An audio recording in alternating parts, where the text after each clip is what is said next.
Yaxshi qiz. Hech qatingiz og'rimayaptimi?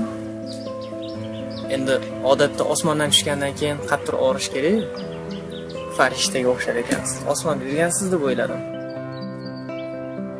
Bu uzoqdan sizni ko'rib, uzoqdan tikilib oldingizga kelishga ahd.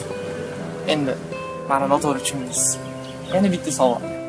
Nimaga shundoq go'zal qiz bir o'zi o'tiribdi? Bilmadim nega unaqa. O'zim ham hayronman.